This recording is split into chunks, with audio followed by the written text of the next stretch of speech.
Just hanging around. We should have walked. No, my feet hurt.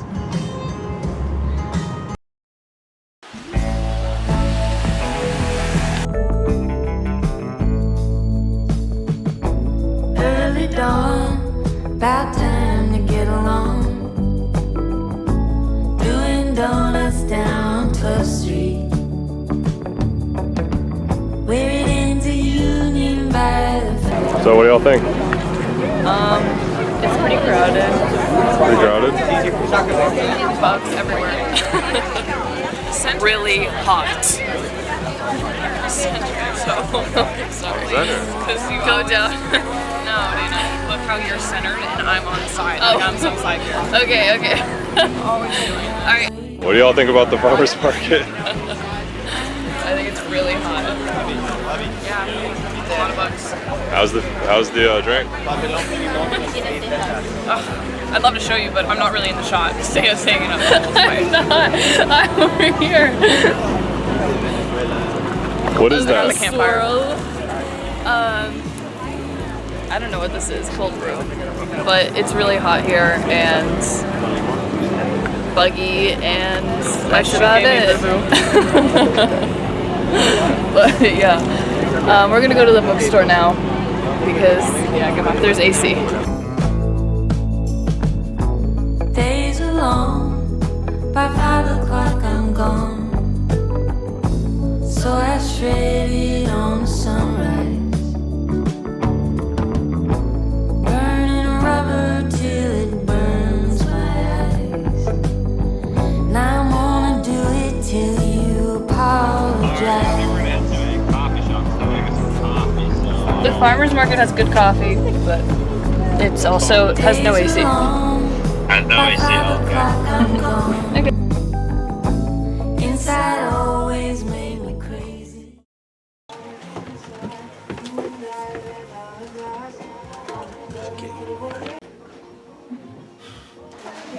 Hey guys, I know what you're thinking. That's not Dana. And I'm not, but I'm gonna help pick out her book. And this is what I found.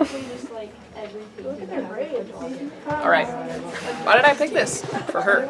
For you to watch. Let's talk about it.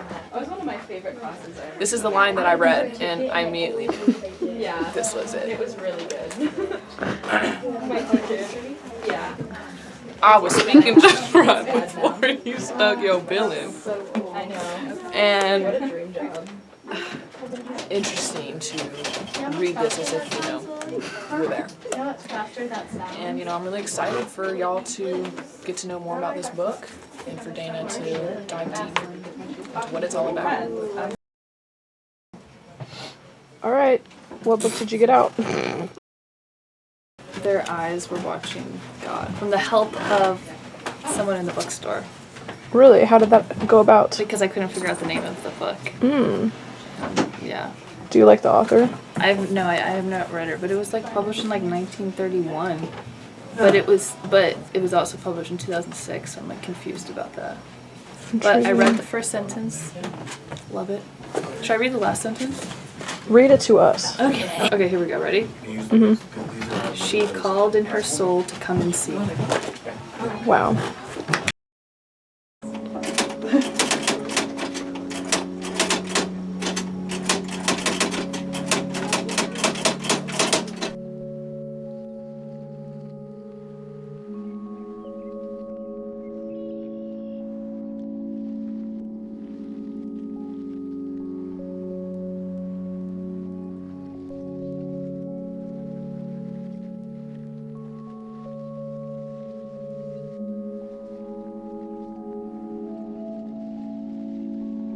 Elf, You're the first one? elf on You are gonna piss two this cat shelf. off. I'm surprised Ah, you ho didn't ho say ho. it. Into a good night, bish. Cats don't like it.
I called a doctor on her. I told him I had been stuck, caught beneath this worrying game.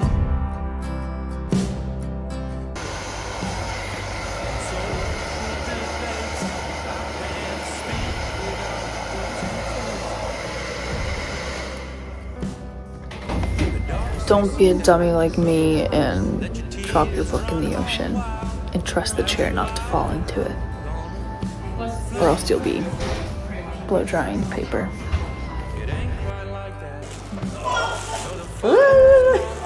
You got lobster too?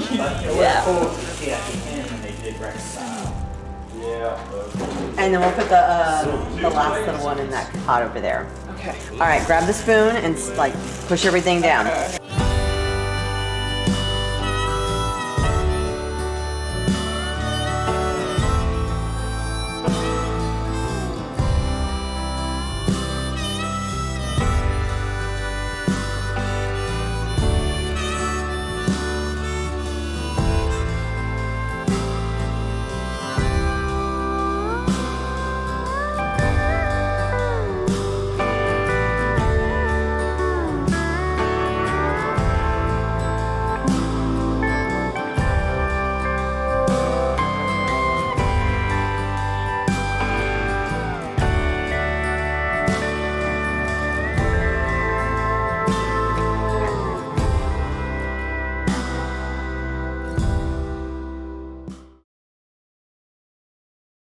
So we did this boat and now it's raining and we had a great time. Taylor, would you like to come in? Yeah, it was a great We sang time. Bohemian Rhapsody. Oh yeah. What do you mean?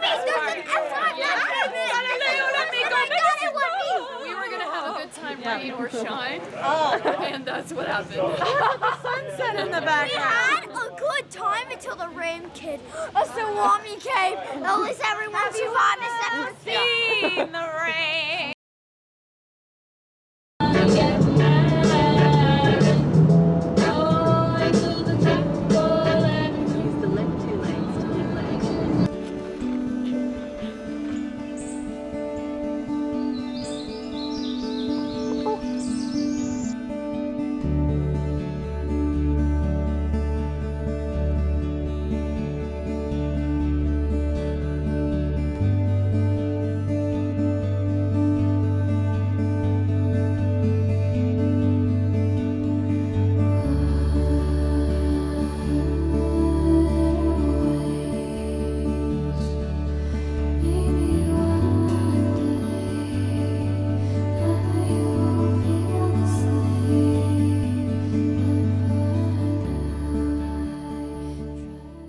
So, Happy Father's Day. Happy Father's Day!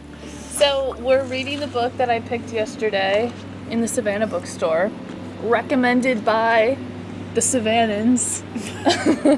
You know I love a sad book, and it kind of follows that, and it's basically a woman, She moves down to Florida throughout the book with one of her husbands.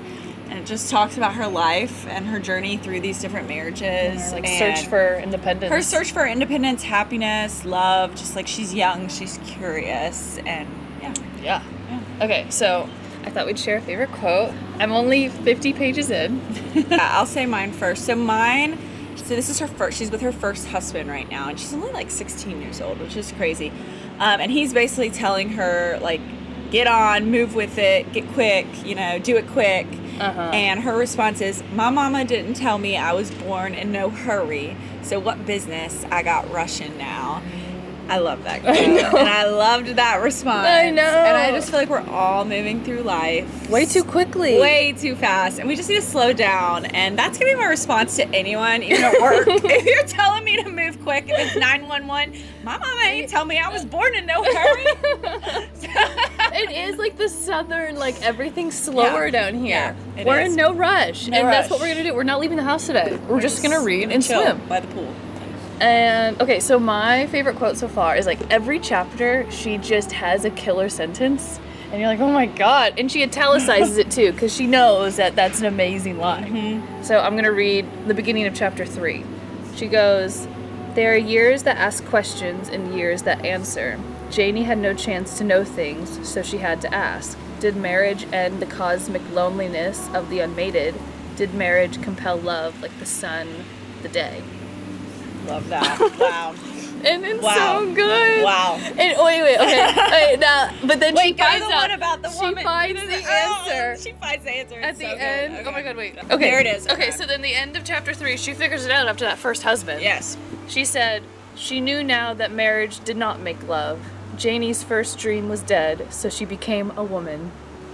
So we both underlined that. We did, yeah. Taylor was like, give me the pen. I was like, I already know what you're underlining. Yep. So that sets the tone, and we'll check More in to later. come. Yeah. Bye. We're going shopping. What? I'm so confused. Julie can't drive. Oh my god.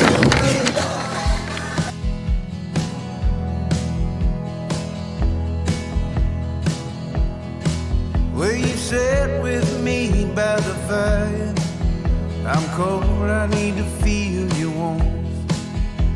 Tell me a little bit about your story. Sing me a song about your hometown.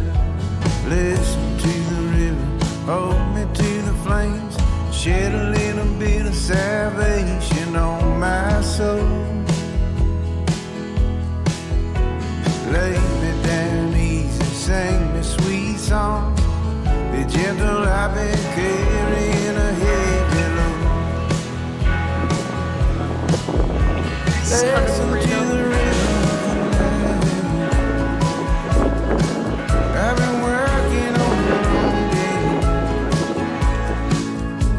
calling to the south wind, carry me. Everyone in? We're all gonna wave.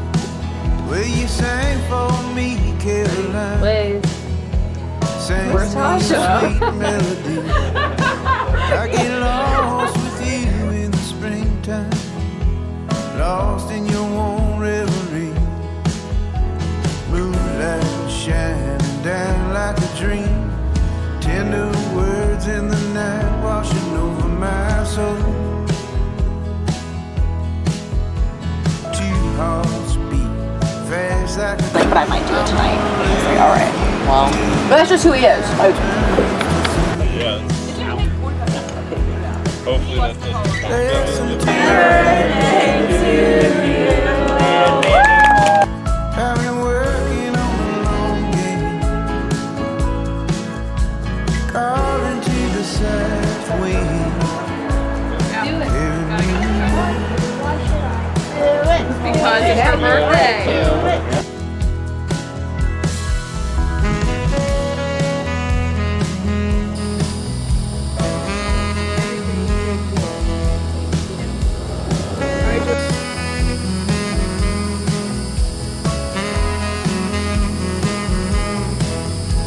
Listen to the river, hold me to the flames, shed a little bit of salvation on my soul.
So I am in Savannah, Georgia, if you couldn't tell. And I just finished Their Eyes Are Watching God because I wanted something real and not the Nicholas Sparks version of the South. Something literary. You know I love sentences. It had to have some. And as soon as I read the first sentence, I was like, oh, that'll do. And everyone in the bookstore, because I saw online that this was really famous. And I was like, what is it? Like their eyes, something, God, praying, like eyeballs. Yeah. You want to come? Reviewing the book? Yeah, if you want to come, you can. Finish it. It's okay. And everyone in the bookstore was like, their eyes were watching God. And I was like, oh, yeah. I just recorded this whole thing and then realized my face wasn't in frame. So I have to start over. So this is the new version. I guess I'm gonna spoil it for you if you don't finish That's it. okay. Okay, cool. Okay, so the first line made me buy the book, and I'm going to read it. And Taylor's reading it with me, and she never reads. I made it halfway through. Yeah, and you liked it. I did. I just didn't have enough time to read. Yeah, and it's the dialect, the way she writes the dialogue is really confusing at first because it's like, instead of I, it's ah, and then like my is ma, dee, very southern. Very southern. Okay. It was cool. Yeah, so it says, ships at a distance have every man's wish on board. For some, they come in with the tide. For others, they sail forever on the horizon, never out of sight, never landing until the watcher turns his eyes away in resignation, his dreams mocked to death by time. That is the life of men. Now women forget all those things they don't want to remember, and remember everything they don't want to forget. The dream is the truth, then they act and do things accordingly. And I'm like, that's some wisdom. I love that. And it's kind of funny because both their husbands die, and it's like all their dreams that they had. It's like, oh, so much for that. Time answered. So anyway, so like it pretty much follows a woman, and she has 3 marriages, and you walk through the 3 marriages, and it's pretty much her, because she has like a fiery spirit, and it's kind of being like hushed down by men, and she eventually is able to bring that voice out and let her hair down and be wild and free, and I love it. I love that. It's like when her second husband dies, the first thing she does is lets her hair down and like goes to the funeral all wild can be, and all the gossipers. It's like there's so much gossip in this book, and Janie's like, I don't care. It's like this line right here. Seeing the woman as she was made them remember the envy they had stored up from the other times. So they chewed up the back parts of their mind and swallowed with relish. They made burning statements with questions and killing tools out of laughs. It was mass cruelty, a mood come alive, words walking without masters, walking all together like a harmony in a song. Wow. Like, imagine someone describing gossip and then writing that. Like, that was beautiful. And Janie don't give a fuck. She's like, okay, whatever. All this woman is wearing, like, she's just wearing overalls, and that's what's getting them all upset. They're Like, so upset. Look at her in her overalls. Independent and living her best life. Exactly. But anyway, her grandma like passes away, and she's like, well, you need to marry off because someone needs to take care of you. And Janie's pissed.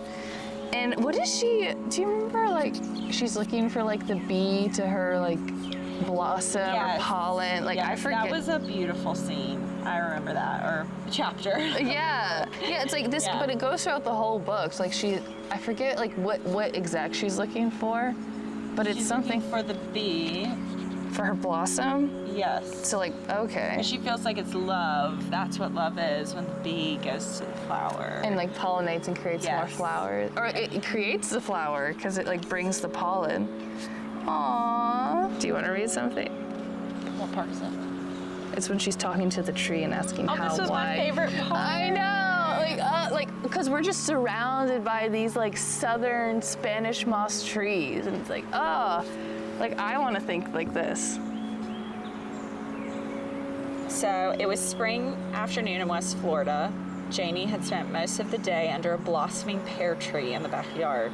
She had been spending every minute that she could steal from her chores under that tree for the last 3 days. That was to say, ever since the first tiny bloom had opened. It had called her to come and gaze on a mystery, from barren brown stems to glistening leaf buds. From the leaf buds to snowy virginity of bloom. It stirred her tremendously. How? Why? It was like a flute song forgotten in another existence and remembered again. What? How? Why?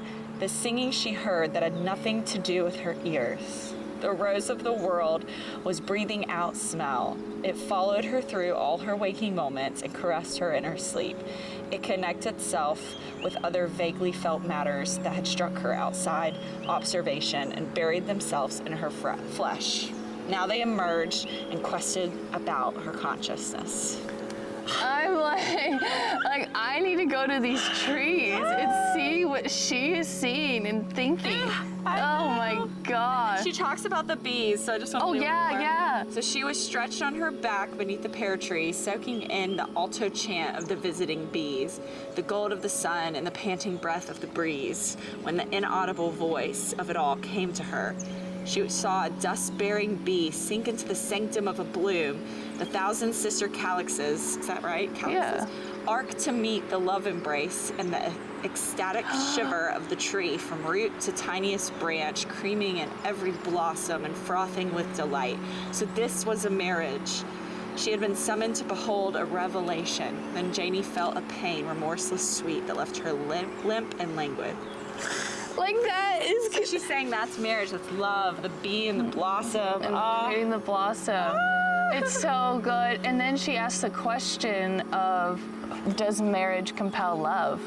Do you remember that? Yes. And she gets her answer with that first husband. So in the beginning of chapter 3, she's with this new man, and he's really ugly and not really into like anything. He just seems like the most boring guy. He works on his farm and he just wants to go to sleep, and he's like you ain't gonna find him. Smelly and his feet. She talks about his feet. I'm like, ugh. Ugh, yeah, he's gross. I was not a fan. Yeah, so at the beginning of chapter 3, she goes, there are years that ask questions and years that answer. Janie had no chance to know things, so she had to ask. Did marriage end the cosmic loneliness of the unmated? Did marriage compel love like the sun the day?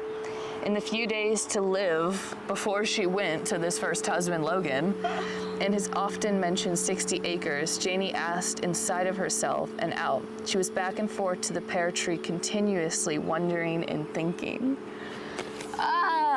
I love it. I need to sit on a pear tree. I need to find a pear tree. I know. Well, I feel like we got these Spanish moss trees, and I think I understand now why there's like the Southern Gothic like vibe. Because it's like it's like haunting, you know? It's like cobwebs and they're just hanging and drooping, because she talks about these branches. All right, so at the end, she figures it out. Oh, this is so good. Do I even read all of this? I think just read up to you. Okay. The familiar people and things had failed her, so she hung over the gate and looked up the road towards way off. She knew now that marriage did not make love. Janie's first dream was dead, so she became a woman.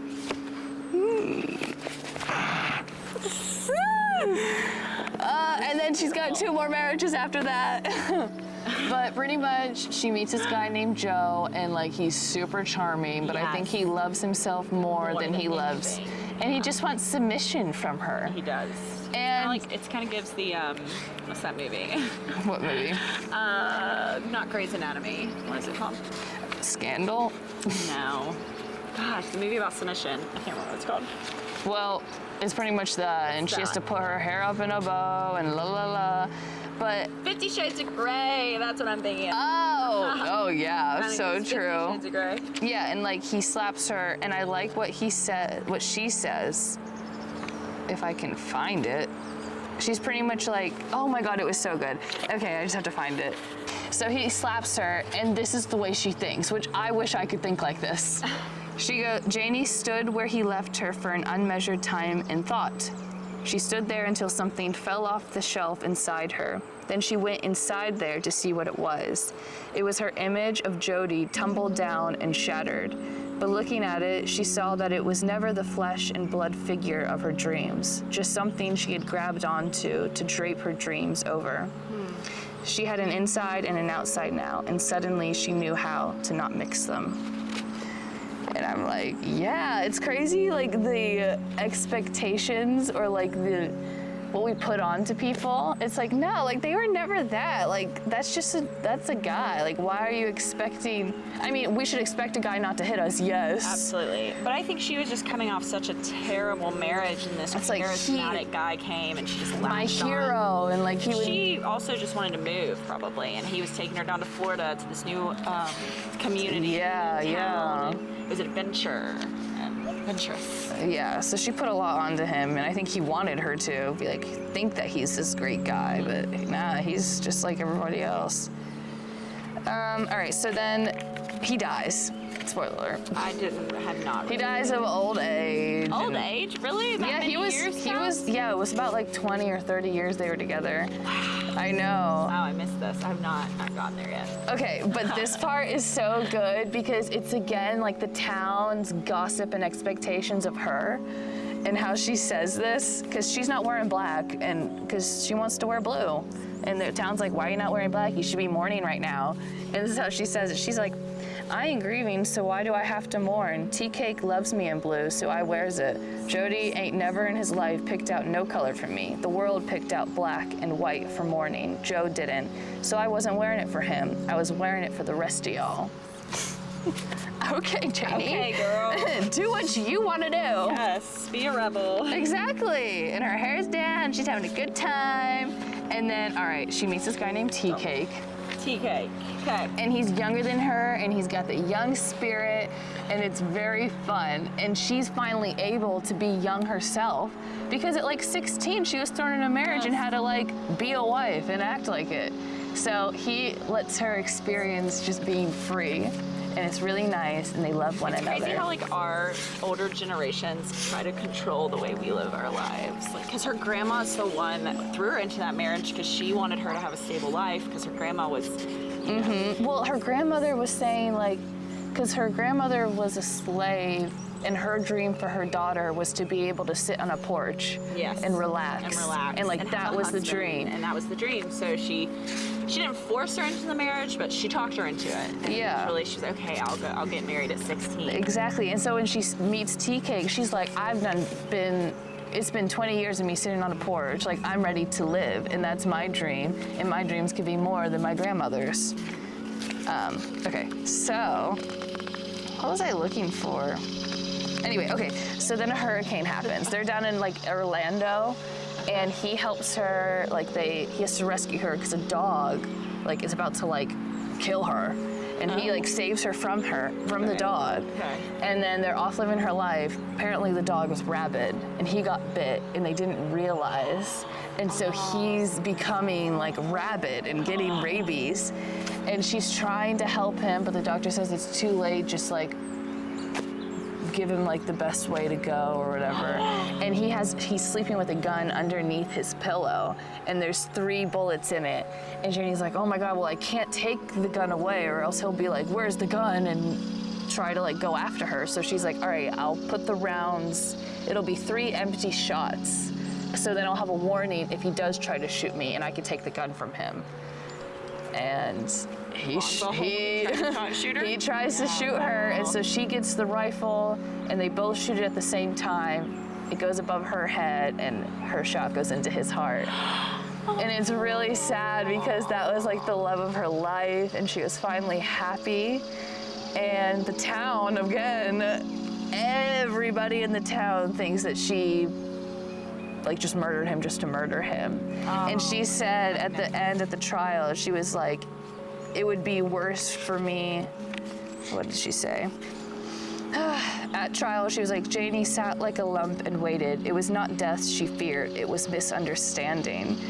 If they made a verdict that she didn't want Tea-Cake and wanted him dead, then that was a real sin and shame. It was worse than murder. And the doctor, stood there for her and like was able to speak. So they proved her innocence. Yeah. And at the very end, I think she went back home And this whole Savannah? Yeah, I think it's Savannah. I think it's somewhere in Georgia. But this whole time she's been telling, remember Phoebe at the beginning? Yes. She's been telling Phoebe the story of her life. And it comes back, and then Phoebe at the end breathes out heavily. She's like, I'd have grown 10 feet higher from just listening to you. And I'm like, same, like what? This is just a story, like Yeah. 5 minutes of time or an hour. But then Janie says another wise thing after she said that. She's like, now Phoebe, don't feel too mean with the rest of them, because they's parched up from not knowing things. I'm like, aw, Lived a full life. she's so wise. Yes. And then, all right, I'll read. Do you want to read the last paragraph? You read it, 'cause No. I haven't read it. Oh my God. Okay, it's so, here, you read it. You have to Okay, read so- it. The last paragraph is what Like this brings right it home. Yeah. She's sitting at home listening to the wind with her hair down, and she thinks this. Sitting on a porch, maybe? Just in her home, in her bedroom. Then Tea Cake came prancing around her where she was, and the song of the sigh. Then Tea Cake came prancing around her where she was, and the song of the sigh flew out of the window and lit in the top of the pine trees. Tea Cake when the sun for a shawl. Tea Cake with the sun for a shawl. I'm messing this up. That's all right. Of course, he wasn't dead. He could never be dead until she herself had finished feeling and thinking. The kiss of his memory made pictures of love and light against the wall. Here was peace. She pulled in her horizon like a great fish net, pulled it from around the waist of the world, and draped it over her shoulder. So much of life in its meshes. She called in her soul to come and see. And I love that. She's like, he isn't dead. As long as I'm feeling and thinking, he's never dead. I need to like reread this paragraph over and over again. I know. That's so nice. This is really good. I have to finish this book. Yeah. I've gotten Spoiled it all. there. I have 100 pages to go. So. I know. I will say, like, she did write this in like 7 weeks, apparently. crazy. 7 And I weeks. think it can tell, like, in the middle, it got boring for me. It did in the middle for me too. It's just It lost like that, like, I don't know, like the beginning with those sentences of wise, and the ending had the exact same feel to it. And I was like, oh, yes, this is what I need. But yeah. done. That was Their Eyes Were Watching God. I still don't know why that's the title. I don't know either. We should reread. But I loved it, and now I'm gonna go stare and think with a tree. In a pear tree. In a pear tree. In a partridge in a pear tree. Woo! We're done! Yay!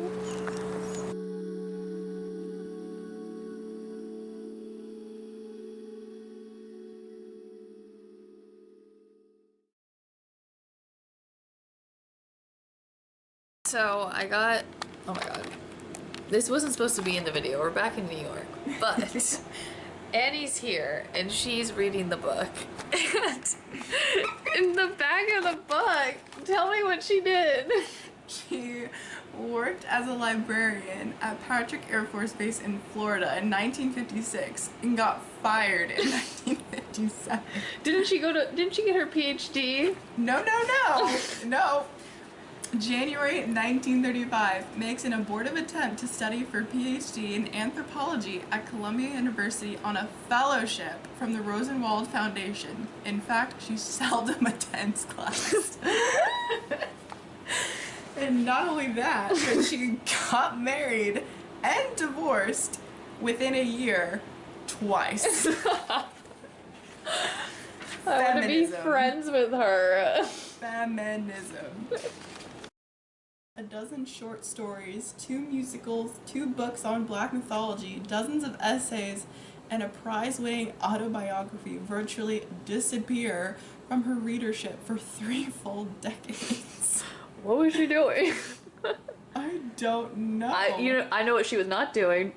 Going to class. She was the party. Zora Neale Hurston. That's what she was doing for 3 decades. Knew how to make an entrance. On May 1st, 1925, at a literary awards dinner sponsored by Opportunity magazine, the earthy Harlem newcomer turned heads and raised eyebrows as she claimed 4 awards. a second-place fiction prize for her short story Spunk, Ooh. a second-place award in drama for her play Colorstruck, and 2 honorable mentions. That's so Wow. cool. She's so cool. Lest anyone forget her, Hurston made a wholly memorable entrance at a party following the awards dinner. She strode into the room, jammed with writers and arts patrons, black and white, and flung a long, richly colored scarf around her neck with dramatic flourish as she bellowed a reminder of the title of her winning play, Colorstruck! I love Zora. Her exultant entrance literally stopped the party for a moment, just as she had intended. Oh She's my so god. funny. I love her so much. Alice Walker. Casually says this that I didn't even realize. Alice Walker, this girl, she's the one that discovered Zora's grave 13 years after she died. She was put in an unmarked grave, and Alice Walker found it and marked it. They put Zora in an unmarked grave? The fuck? I don't know if it was what she wanted or, like, what, but that's what it said in the chronology. It said that she, was in an unmarked grave. Yeah. How did she find it? Was she just digging up graves? I don't know. She wrote a whole book about it, though. 2 years after she found the grave, Walker publishes In Search of Zora Neale Hurston in Miss, launching a Hurston revival.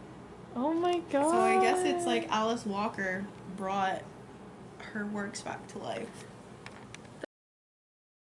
Last thing, we swear.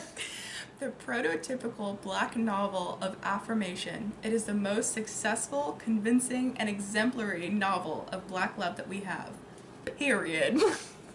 Thank you, June Jordan from Black World. Hell yeah. Queen. Queen. Zora.